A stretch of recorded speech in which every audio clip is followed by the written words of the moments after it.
Assalamualaikum warahmatullahi wabarakatuh. Perkenalkan, nama saya Yumna Haya Akilah dengan NIM J0403241069 dari Prodi Teknologi Rekayasa Perangkat Lunak, kelas A Praktikum P2. Video ini dibuat untuk memenuhi tugas mata kuliah berpikir komputasional.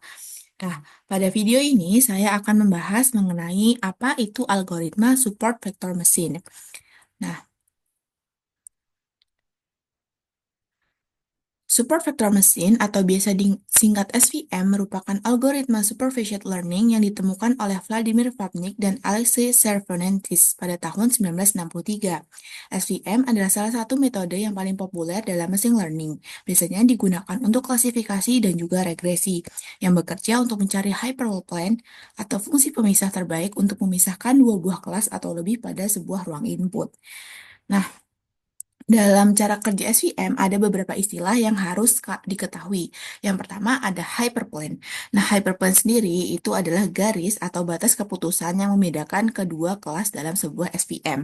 Nah, selanjutnya ada juga namanya support vector, yaitu titik atau vektor yang paling dekat dengan hyperplane dan mempengaruhi posisi hyperplane tersebut. Karena vektor ini mendukung posisi ini, maka dia disebut dengan support vector. Selanjutnya ada yang namanya margin. Nah, margin ini bisa kita anggap sebagai jalan yang memisahkan dua kelas.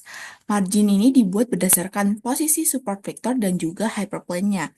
Nah, di sini SVM akan mencari margin terbesar antara jarak hyperplane dan juga dengan support vector. Lalu, cara kerja pengklasifikasian dalam SVM ini dimulai dengan memetakan data ke dalam sebuah ruang berdimensi sesuai fitur yang dimiliki. Di sini kita memetakannya dalam bentuk dua dimensi. Kemudian, algoritma akan mencari sebuah hyperplane yang optimal yang memisahkan kedua kelas tersebut. Nah, ini adalah garis yang optimalnya karena dia merupakan jarak terjauh dari kedua supervektor tersebut. Nah, setelah itu model akan dilatih dan data baru akan diklasifikasikan berdasarkan sisi hyperplane tempat data tersebut berada. Nah, namun gambar ini merupakan contoh aplikasian SVM pada data yang dapat dipisahkan secara garis linier, yaitu dataset yang diklasifikasikan menjadi dua kelas dengan menggunakan sebuah garis lurus tunggal. Nah, lalu bagaimana kalau gambarnya seperti ini? Data ini merupakan data yang tidak bisa kita pisahkan secara garis linier seperti tadi, sehingga kita menyebutkannya sebagai data nonlinear. Pada data nonlinear, decision boundary yang dihitung algoritma SVM bukan berbentuk sebuah garis lurus, melainkan untuk data seperti di atas kita akan menggunakan yang namanya kernel trick.